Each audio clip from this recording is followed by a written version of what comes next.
Ready? Okay, I want to call this meeting to order of the Village of Corrales governing body. We're going to do a work study session. Let me find my little cheat sheet here. We're not going to start out the regular way. Please put your phones on, either turn them off or put them on vibrate so they don't ring during the discussion. And so John, I saw you come in, so I'll call you first. John. Here. Councilor Burkett.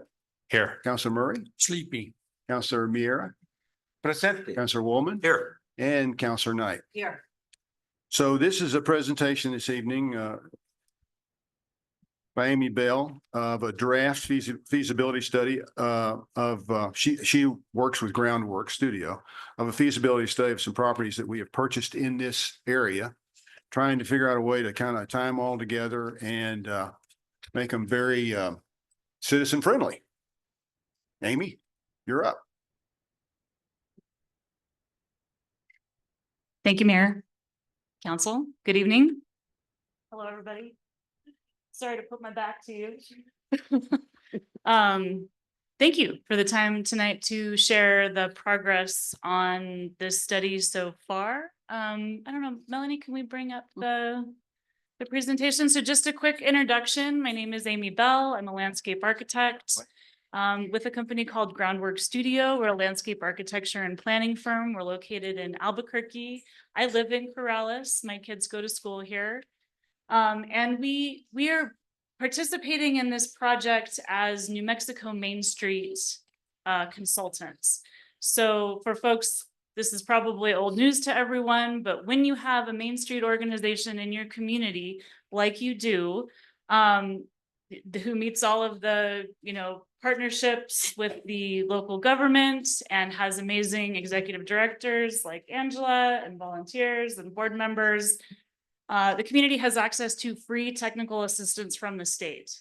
And so we are one of, I think 9 or 10 consultants that the state has brought in to provide technical assistance in the 4 points of Main Street. So we provide assistance in landscape architecture and planning. So this project was completed at no cost to the village and in partnership with Corrales Main Street and the administration and village staff.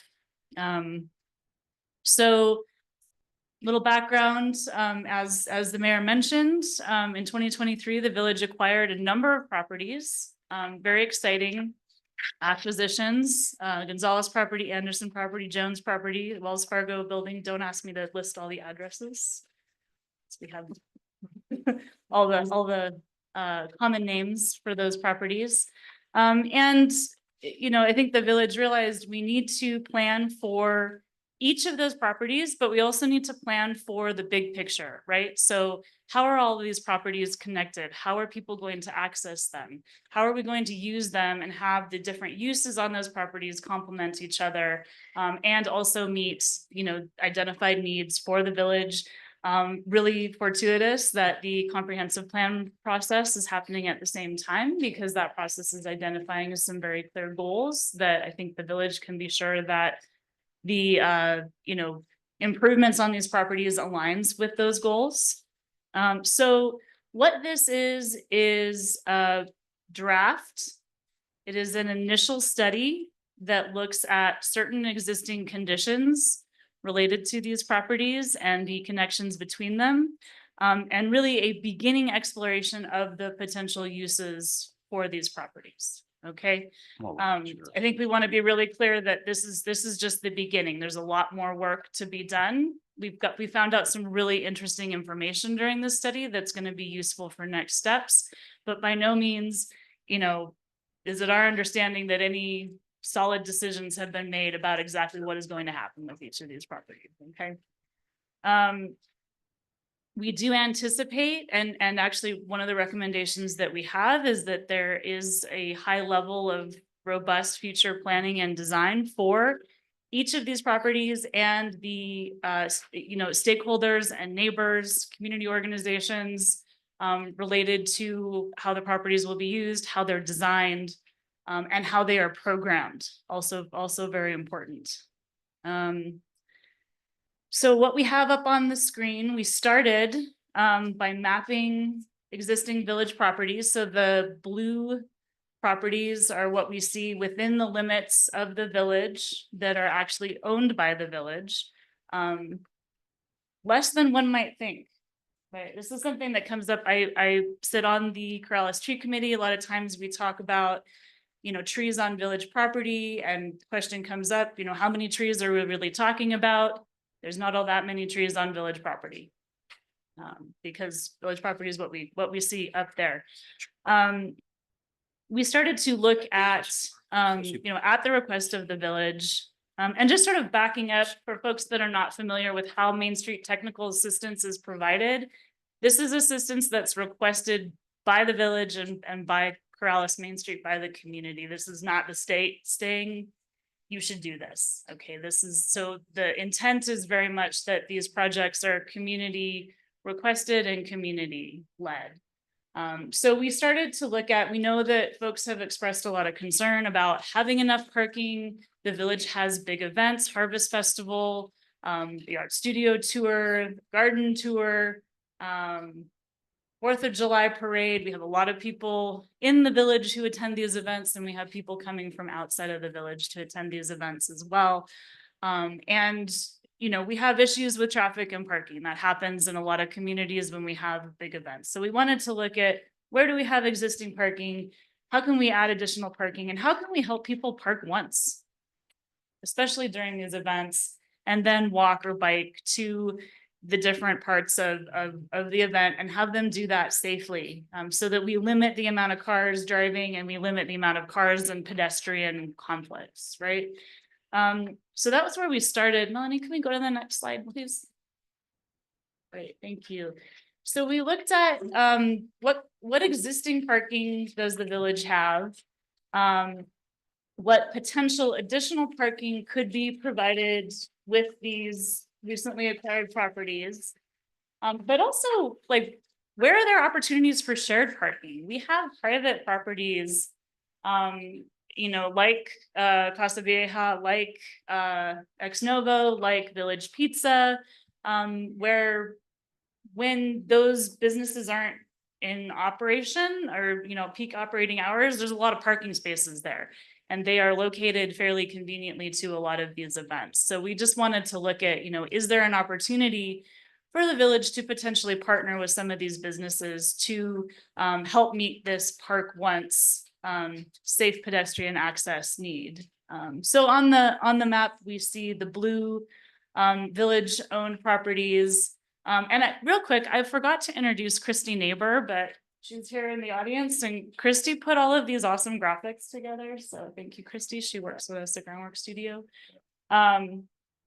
The yellow circles are existing parking. The purple circles are potential proposed parking on the recently acquired properties. And then the pink circles are shared parking. There's a few additional locations that we looked at that are off the map, including Corrales Elementary, Ex Novo, San Isidro Church, and Wagner's, that add quite a few additional spaces and interesting proximity to some of the, like during the Harvest Festival where people are.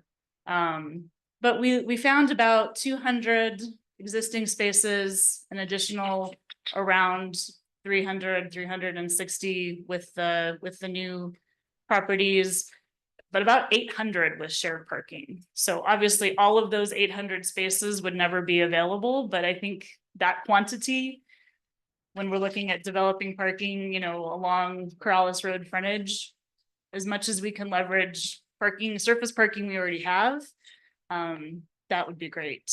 Let's go to the next slide, Melanie. So we also looked at a couple of additional things. One, if we are looking at adding parking, what are best practices in terms of number of trees per parking spaces, landscape buffers for those parking spaces? I don't think anybody in here wants to add a whole bunch of surface parking right next to Corrales Road. That's not the character of our village, right? And that's not the kind of use that we want people to see, as being a major characteristic of our village. And so we made some recommendations, looked at, what might happen if we provided, 1 tree per 10 parking spaces. Obviously, all of this needs to happen in close coordination with staff at the village who's going to be responsible for maintaining these trees and landscaping. We want to make sure that these are locations where we can irrigate trees. So there's a lot of logistics involved with that, but generally thinking about, how do we add parking, but do it in a way that doesn't mess with the character of where we live. We also looked at pedestrian connections. And I think what we found is with the acquisition of the Gonzalez property, there's a really great, sort of new connection between Gonzalez property and the Growers Market and the community center, Parks and Rec, right? Because we can use the ditch as pedestrian access. There's also opportunity for making some improvements to the shoulder along that section of Corrales Road. Simple, low-key improvements, just maybe coming in and leveling, adding some crusher fines, but so that is also a pedestrian connection. We've walked that stretch a number of times. There's plenty of room, even though it is DOT right of way. So the yellow dots that you see on the diagram up there show potential pedestrian connections. Also kind of exciting, some opportunities for some prescription trails, places where people can walk a loop and know I'm walking a half-mile loop. I'm going to get in, I'm walking a mile loop. I can walk 3 miles. I mean, I'm one of I don't know how many parents who do that around the soccer fields when their kids are practicing soccer. It's great opportunity to get some exercise while they're practicing. And it'd be great to know, what that distance is. Let me see if I hit everything on there that I wanted to talk about. Okay, yeah, if we go to the next slide, Melanie. So the next couple of slides are initial explorations of kind of test layouts. Okay, so I don't want anyone to see these layouts and say, oh, this is exactly what's going to get installed on this property, because it's probably not. But it was just the beginning of looking at, okay, if we put parking in this area and we, make sure we account for landscaping and trees, how many spaces are we talking about? Where does it make sense to provide access for cars? Where does it make sense to provide access for vehicles? And then also we listed potential site uses. So we can start to talk about, if, and I think, obviously the Gonzalez property is going to have agricultural uses. There's been discussions of a potential arboretum, community farm, expanded park space, and walking trails. And so by starting to list these different uses for the different properties, we can look at how are these uses complementing each other on these different spaces. How does it make sense to connect them, making sure we're not duplicating uses. So next slide. Thanks. Now we're looking at the Anderson property, looking at opportunity for setting up parking spaces so that it's easier for the growers market to set things up, maybe looking at covered parking so that folks who participate in the growers market don't have to go to the extra work of setting up the pop-up canopies, or both. I think, in planning spaces like this, we want to think about planning for as many uses as, possible, being flexible, layering those uses. We don't want to do a plan for this property that only works on Sunday morning, right? So can we think about, are there ways that we can set this up so that people in the village can use it day to day? And it's a real amenity. So I don't, maybe I'll wrap up real quick. It sounds like there's questions, but if we want to go back to the first, well, I guess what's on the next slide there? I think we looked at. Okay, I know this one's super controversial. Okay, and my dad worked on this, and I heard about it from all angles. We put the multi-use facility footprint on here based on square footage that we had heard about. Again, this is just we're not saying this is the best location for this. We're saying if this is where it's located, this is how much space it takes up, and we don't have enough parking for it. We would have to use the parking adjacent on the Anderson property or look at other adjacencies to support that. So I think this is one where, you know, more work obviously needs to be done, but this at least shows us how it might work on this property. And then I think the next one, this one, we just looked at how could we clean up the parking lot in front of the soccer fields. Again, I park here a lot. My kids are in practice. It can be tough to get in and out. We definitely need all the spaces that are in there. But we could, but if the growers market wasn't there anymore and we didn't need to leave the sort of flexibility associated with that, there's improvements that could be made here. So if we go back to the first slide, Melanie, I'll just talk real quickly about the general recommendations that we came to based on all of this information and what we were seeing from this exploration. And so first, we want to make sure that the village continues to consider the big picture in the development of these properties. And I say development improvements to these properties because none of them, I think, are going to be developed in the sense of that word that a lot of people think of. You know, we're not going to be putting 3-story housing on any of these buildings, right? That's not what anybody wants to see. So we want to think about how they're physically connected. So we're really maximizing the benefits for residents first, and then for visitors. We want to collaborate with local community organizations and stakeholders to further develop the design and programming for each property. We think that's really important. There's a lot of very active groups and citizens in this community who have a lot of experience and talent, and that experience and talent is going to be needed to help manage a lot of the uses that are proposed on these properties. So it's important for everyone to be involved, and I think for us to understand how everyone can contribute, not just right now in design, but in the programming and management of these properties. We want to implement best practices for trees and landscape areas, make sure we're providing irrigation to those landscape areas. We would recommend that the village explore further coordination with private property owners for shared parking agreements, particularly during events, to increase that parking capacity and improve safe access. We are also recommending the implementation of a wayfinding system to help pedestrians get from the parking areas to their destinations in the village. And this is something we actually began a wayfinding design process before COVID, right? Yeah. And that is the service that New Mexico Main Street can provide as technical assistance. We're currently working with Tucumcari for their wayfinding plan.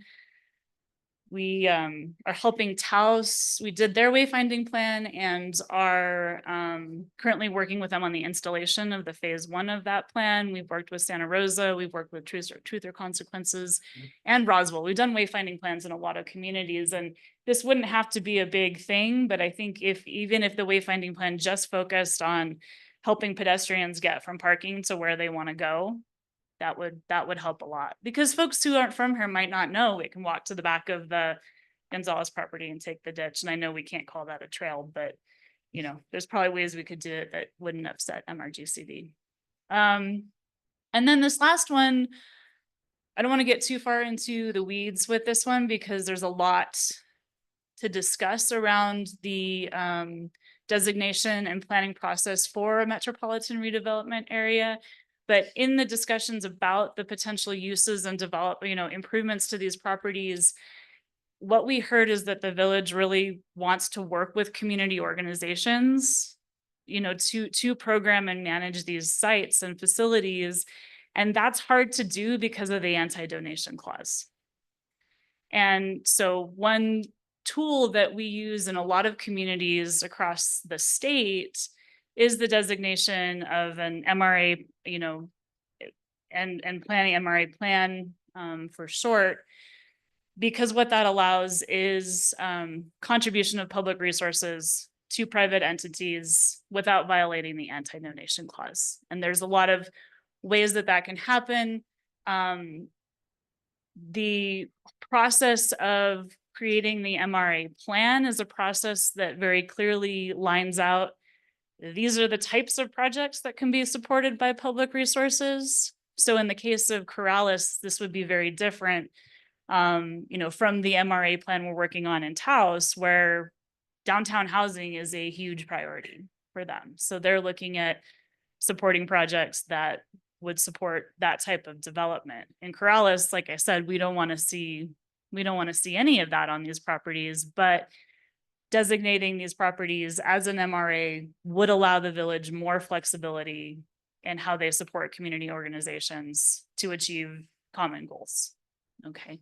I think if there is interest in that, it would be a great idea to have potentially even have a separate work session on it, because we've developed, we do MRA designations and some plans through Main Street Technical Assistance, and we've developed quite a bit of educational materials about them.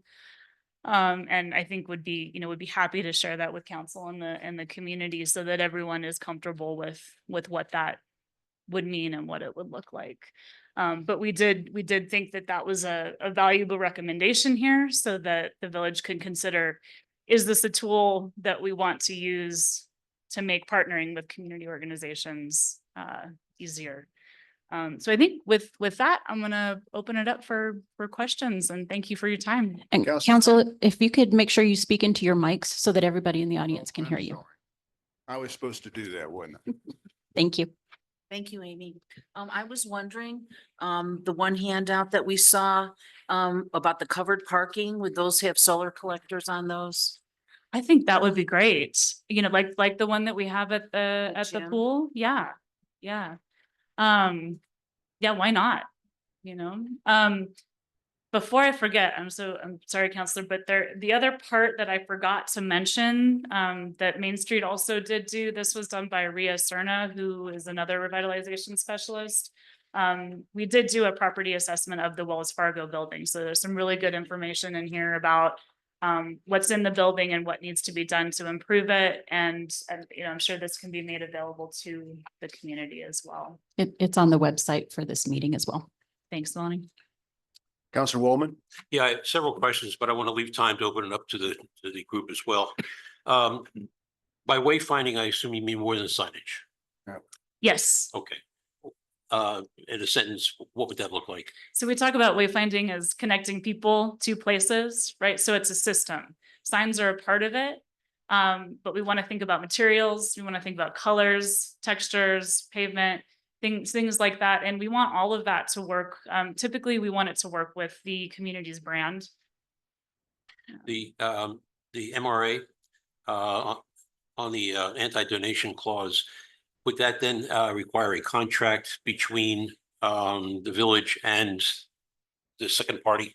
to do Correct. that? Yeah, correct. Yeah. And typically, those agreements include clawback provisions. So if, said entity that the village has, contracted with does not do what they said they would do with that money, Right. then that money is returned.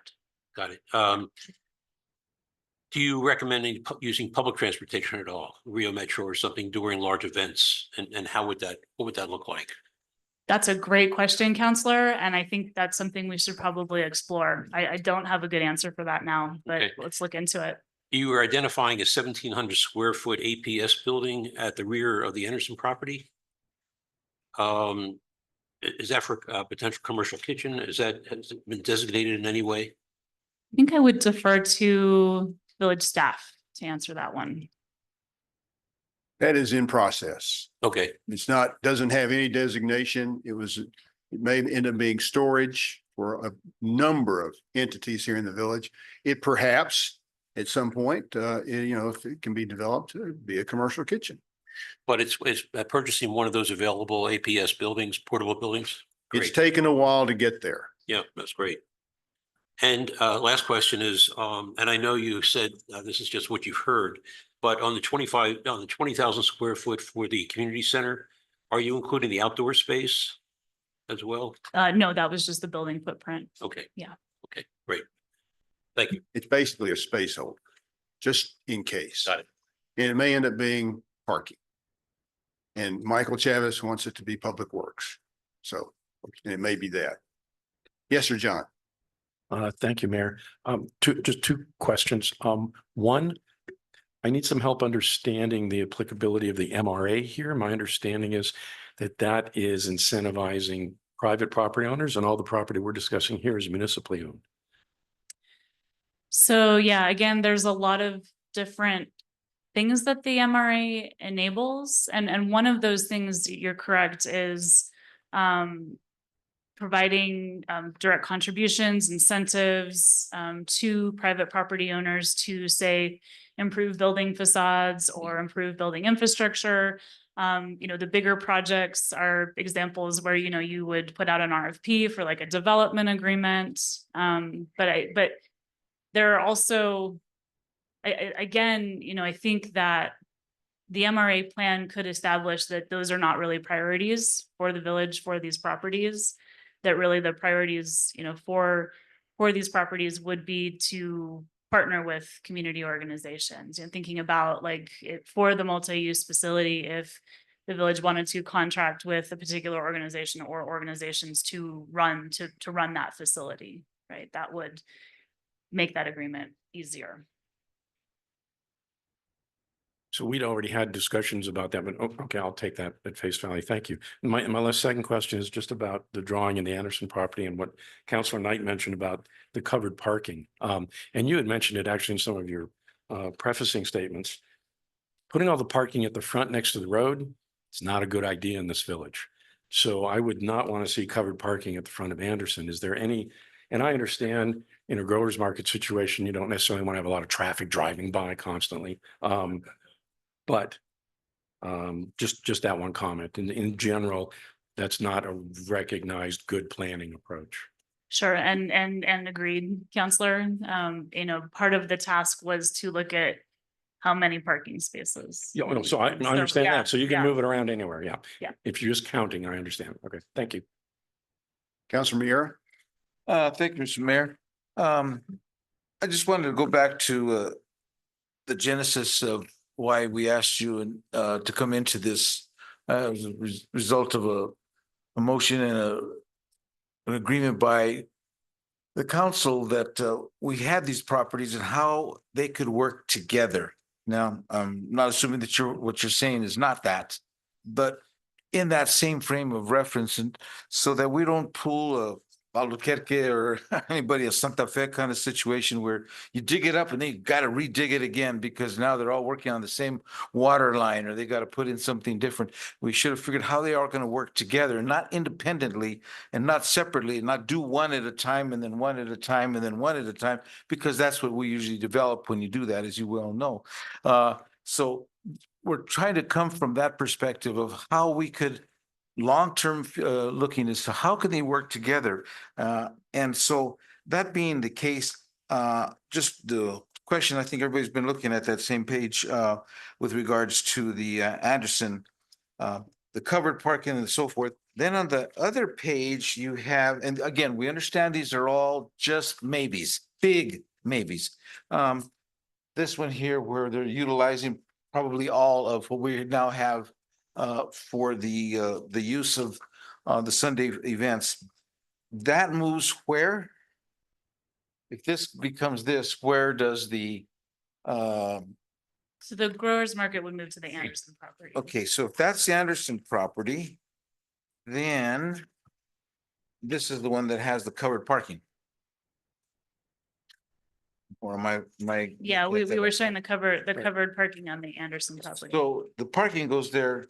Where's the growers market? Is it under the parking or is it where the red is? Well, it could be both. Or part of it, our understanding of the current number of vendors would require about half of that space.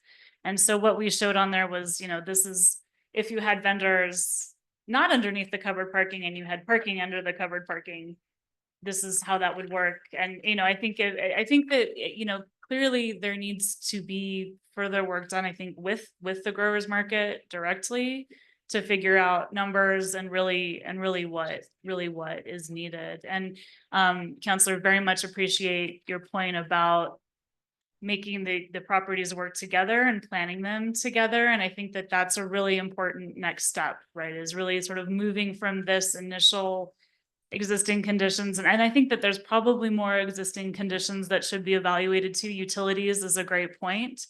And public transportation, some other aspects, and I'm making some notes about some things, again, this is a draft. We don't need to be done here, but I think we should distinguish this as a sort of more of a feasibility study with how the village moves forward with an overall master plan, right? Thank you. Mr. Mayor, final question is just in that light. The utilities was the one I was most concerned about, how they would work together, not in the original discussion with regards to why we needed to do this and more, but just the utilities, because that's the biggest part of all. I mean, that's the dig up part, and then let's redig it again, because now we decided to put something else there, how they would work together and how big a line do we really need? And most importantly, services for bathrooms and things of that nature. More than anything, the 2-inch pipe, well, we should have put the 4-inch pipe. So aquí vamos, otra vez. And so we're trying to avoid that situation, and that's where we're coming from. And thank you for doing this. Thank you. Counselor Murray? Thank you, Mayor. So, I'm a little concerned about some of those plans. I think Councilor also brought up a good point about the covered parking. And also, I don't think the Growers Market wants traffic mixed in with their venue, because the way you have it right now, if we were to put it under the Growers Market under the covered awnings or anything like that, you still got cars going in between. So we need to minimize traffic wherever the Growers Market goes, because they do not want it they don't want it stale. They want it fluid because they want people to come and go. I think you're going to run in some static. At least I would, if I own some property. I mean, if I had a business like Ex Novo, I'm not willing to share during an event because I'm going to be open and I'm going to be selling whatever I have. And I think getting some of these businesses to share the parking is going to be problematic because they're going to be open at the same time we're having events, unless it's late at night. My other concern is too, on the Gonzalez property, I'm not exactly a fond of the way you have the parking drawn in there. One that closes off the property. And I don't know if there is a easement that goes back to the back property. It looks like you've got it pretty well closed off by trees. So I need to take that into account. Any easements that we have on these properties, they've got to be there and open. So I'm sure. Is that an easement? Yeah, there's a. Well, it's hard to say. But we need to make sure we honor those things and make sure we can get in there. We've got a real opportunity here with Gonzalez property to expand the park and also the band shell and have some really nice events up there. I think we've got the library wants to expand. We've got some planning to do on that, but I'm a little concerned about closing that parking off and just having it up front. I think we need to rethink that so we can utilize that property at least a lot more, make it a lot more flexible. And I appreciate these are just concepts, but also I don't like particularly the trees along the front of the rec center, because one, we're trying to make that visible where those parks are, where if we have a multi-use facility, we want to promote that. And we also want to promote the gym and anything else that happens to be in there. If you put those trees in there, then you're blocking that view off. That's my only concern I really have. But anyway, there's a lot of work that still need to be done. And I think we need to rethink the public works area, because I think one of the ideas we had is we need to make the Jones Road and the road that goes in on the north side of the rec center, we need to make that one way. We need to make a loop in there so people don't have to come out and fight traffic. That way they go in one way, they come out one way by the post office. So I think we ought to take a look at that as well. But with that, I'll, Fencing, make it security issue. anyway, I will, let go of the floor. Zach? Yeah, first, I think it's great being able to see this all in one spot, all the different properties. I think that's really helpful. Obviously, there's gonna be some fine tuning. A couple things that I noticed is on the old growers market thing, I would love if that north gate, similar to what Councilor Murray was just saying, to have an in and an out, and same for the back part as well. I think it'd be great if you could go in one and out the other from a traffic flow standpoint.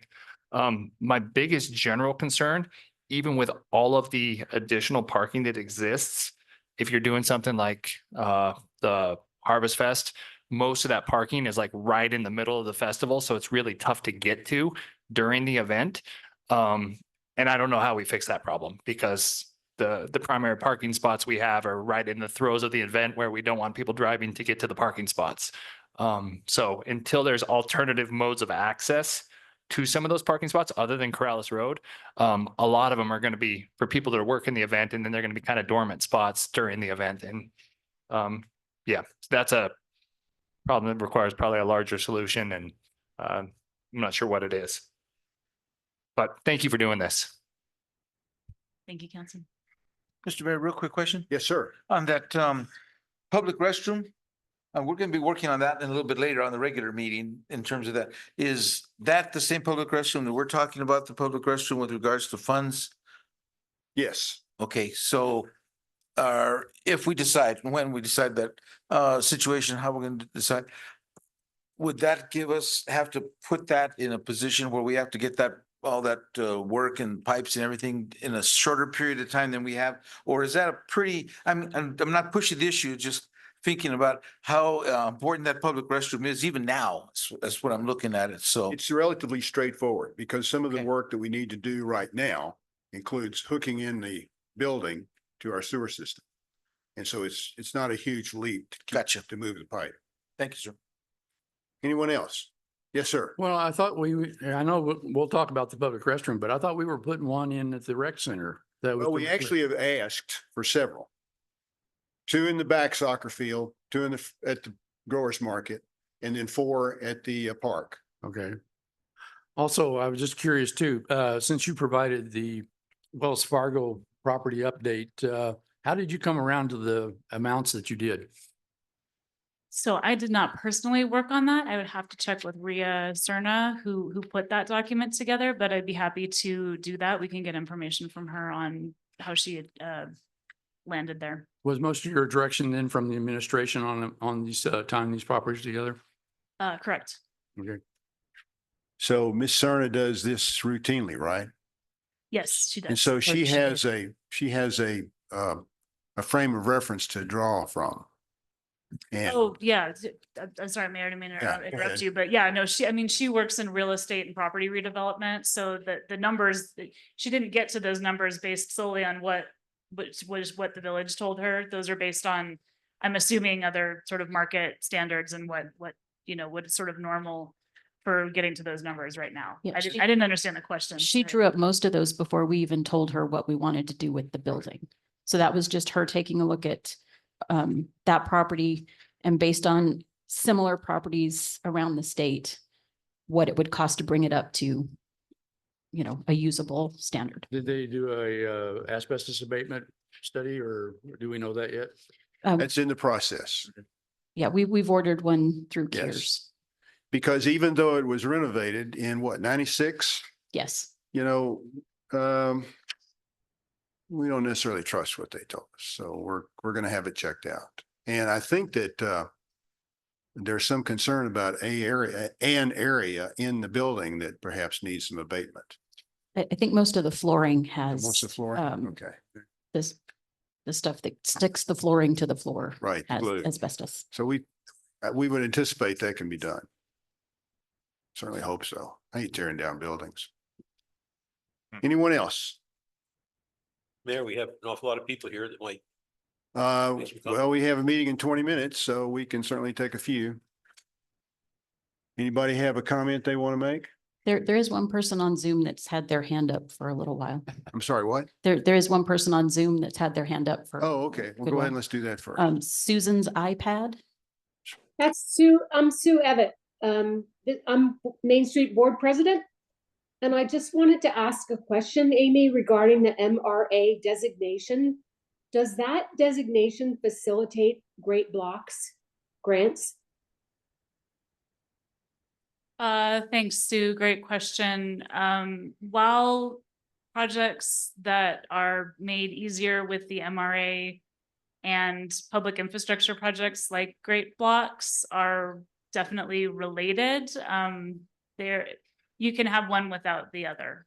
So the village would be eligible to apply for Main Street capital outlay for a really any project that's eligible for capital outlay, which couldn't, I mean, the streetscape improvements, I'll be honest, because we have DOT right of way, those are real hard to do.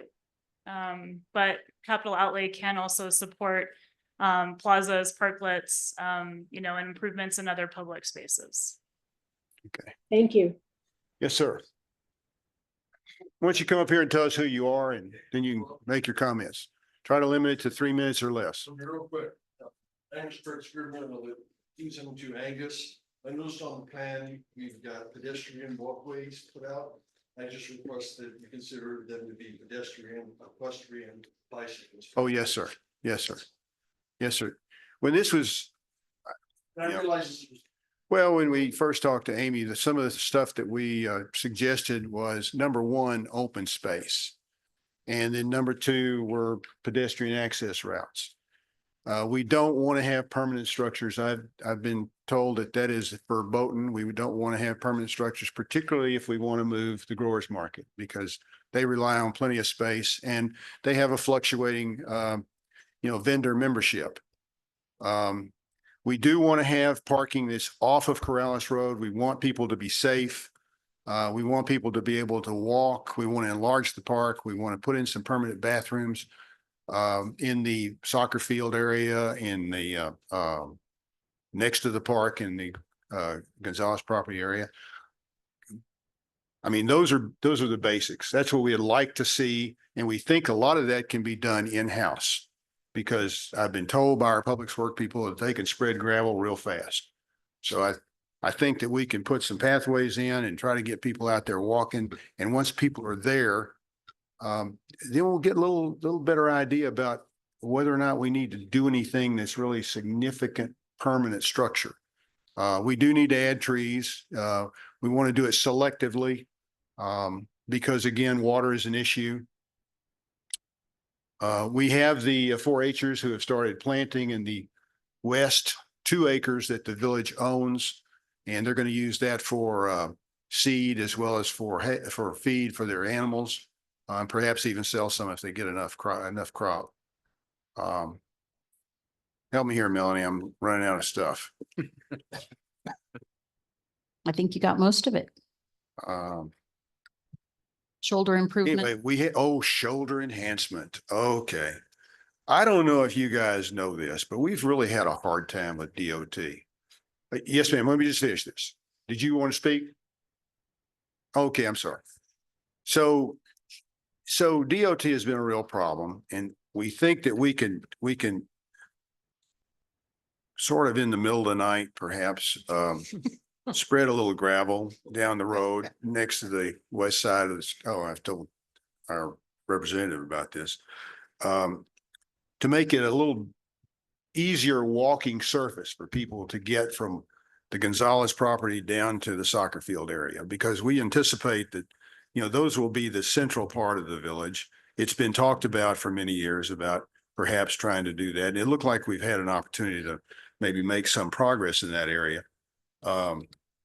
We would like to see that Harvest Festival wouldn't be crossing back and forth over the road. Perhaps we could figure out a way that they could stay on the west side and it would be safer.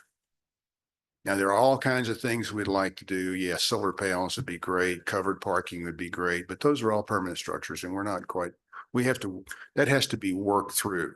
We have to get a lot more input. Anyway, this is the first step in a long journey. Okay, Sabina.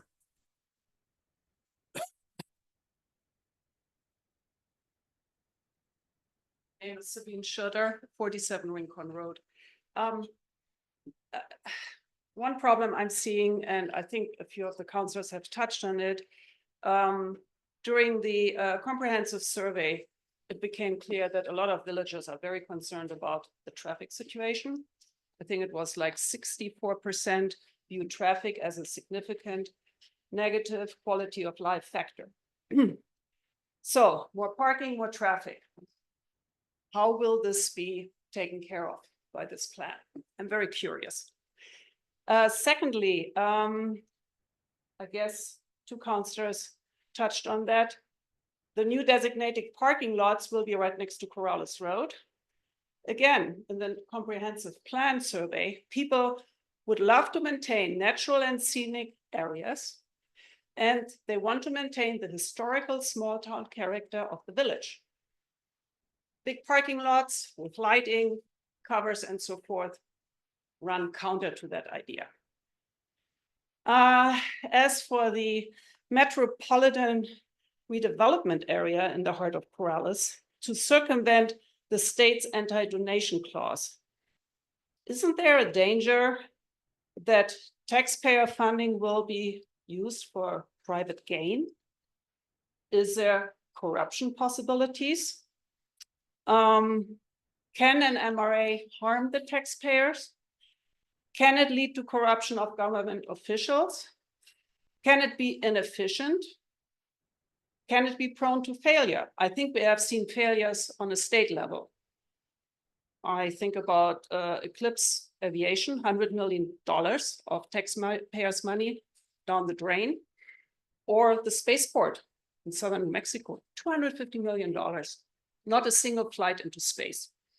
I mean, those are much bigger projects, but we would be hurt by $50,000 or $100,000 lost. Then the proposed pedestrian connections for tourists, like using the Middle Rio Grande Conservancy District right away.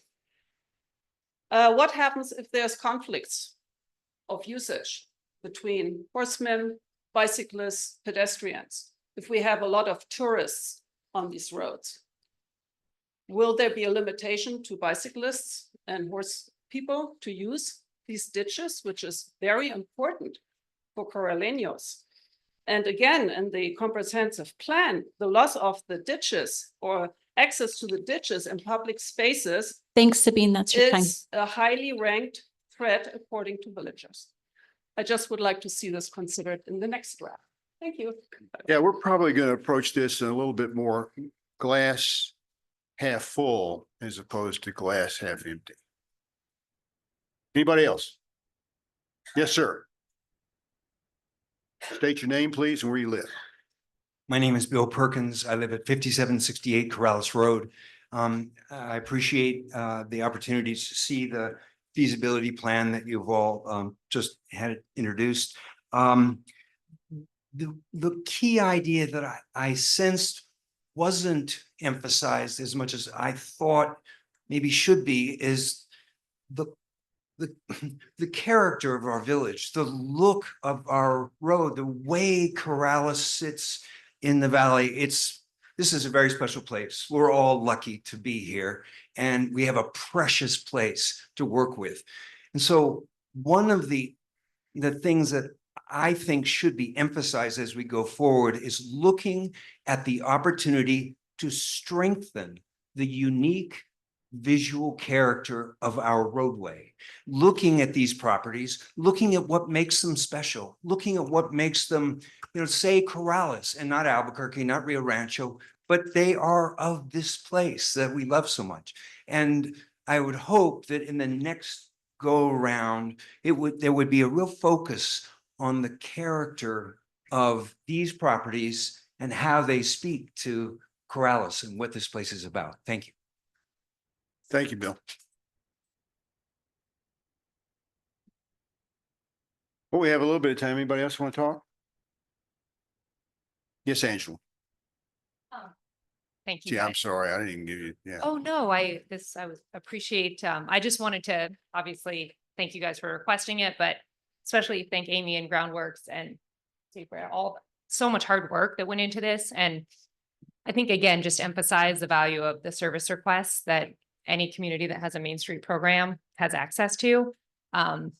We do a lot of community work and there's a lot of things that folks see Main Street doing. But these are really truly valuable efforts. And I think, if nothing else, we've got a lot of really good information to take and now move forward with and execute further as people want. So I just wanted to take the time to say thank you so much and hope if anybody has questions about service requests and other things that we're doing, that we're always accessible. So thank you guys so much. So Representative, would you like to speak? Oh, Bonnie, would you like to speak? I'm Bonnie Gonzalez. I run the Corrales Growers Market and I'm very pleased to be here and I really appreciate the time you've spent on this. And Angela, I think that the partnership that the Growers Market is developing with Main Street is going to be a big piece of moving things forward. The Growers Market is on board. And I want you to understand, I think this is really important. We are a turnkey operation. When you're ready, we can move and we can continue to do what we're doing. And we're on board and we want to, everyone wants to see the Growers Market continue, but being a turnkey operation, I think is important to how this is going to move forward because you're not going to have to worry about a lot being done to make it happen because we're going to be there. We also understand about the feeling in the village and the culture of the village, but we are a nuts and bolts organization. We are boots on the ground and we're ready to work to make this happen and to make this work for everyone. We think that food and access to the food that we grow in this village is so extremely important to the health and well-being of our community, and we're on board. So thank you very much for all the work that's happened, and we can't wait to see things continue to go forward. We appreciate it. Thank you, Bonnie. Representative, would you like to make a comment? Kathleen Cates, our representative in Santa Fe. Well, in Corrales too. Thank you very much. Thank you all for putting the time in, and I'm very excited about the conversations that have started here, that we're listening to so many wonderful voices, making sure that we are mindful about our heritage and the access to our food. It is so much about us. On a completely other note, I would just respectfully ask in the design, and I understand these are just jumping off points, but in the permanent, is it 6 bathrooms that you are putting Well, in? ultimately, but they're in different places. Right.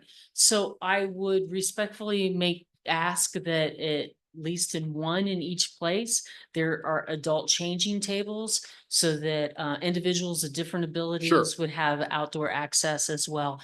And know that there will be ADA legislature. Yeah, there will be legislature this 25 session that will help with funding with that as well. So thank you. Thank you. No, that was important. Okay. Mayor? Oh, excuse me, No. Bill. Yeah, could you tell us what the next steps would be? We knew we had, as of June 25th, we were going to get this report. Where do we go from here? And also, Amy, how will you be reaching out to, we have an awful lot of architects and landscape architects and everyone in the community who would love to be a part of this. How do we do that?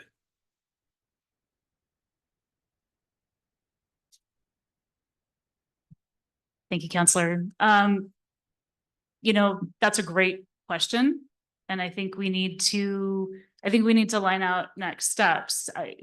Part of this, the very initial next step will be figuring out how much more can we do of this master planning process with Main Street technical assistance? How big is this project? Because bigger projects are going to require bringing in, another consultant, and we can support that consultant with Main Street technical assistance.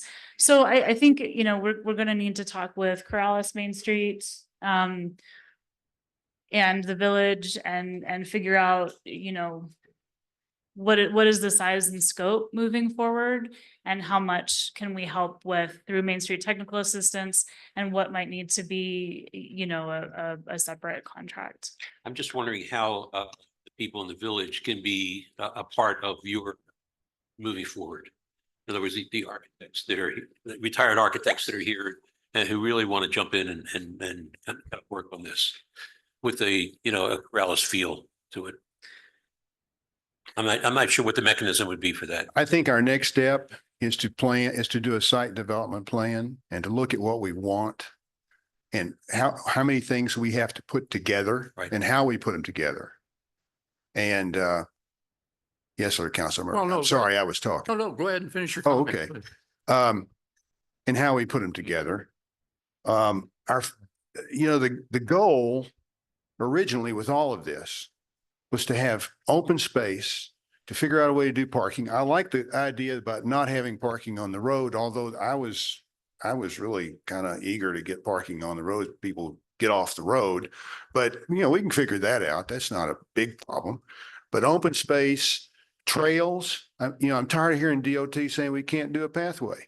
Well, we'll do it on our own property.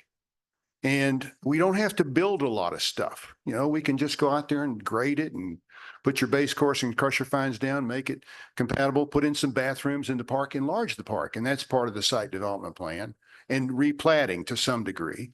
But all those things we have to look at that, and we'll use Laurie Stout's expertise. We'll talk with the growers market. We already have sort of a plan from the growers market from way back when that Al was kind enough to put together. So we have all these things kind of, in the air, and then bring it back and talk about it again. And I think you suggested perhaps a town hall type meeting or something. Sure, and if I might, Counselor, typically with projects like this, that our office works on, we would want to develop an outreach plan. Be great. Which could include a steering committee, it could include an outreach committee, it could include technical committees, because we do have so many folks with very relevant background experience and talent. And so usually with these types of projects, that's something we would do is say sort of what are the outreach needs, who are the stakeholders, what's the best way to involve them, and then is it committee meetings, is it focus groups, is it community meetings, town halls, those sorts of things. And so we're sure that folks who really who want to participate, folks who are going to be affected by these projects have the chance to do that. That's great. We've had a recent experience with that and it's been very successful in kind of steering. How we go forward. Which project was that, if I Well, might ask? it's basically it's now known as the community center. A number of public meetings in this room, as well as 2 town hall meetings, and it's very successful. So I heard that the cultural plan got 120 people with free pizza. I think there's a free pizza. So we can do that. Yeah. So thank you very much. Thank you. Appreciate all your work on this. Okay, we're out of time. I'm getting a high sign. So we're going to call this, we're going to adjourn this meeting. And for people on Zoom, we're switching over to the Zoom link for the regular council meeting now. So about 5 minutes, maybe. So, yeah.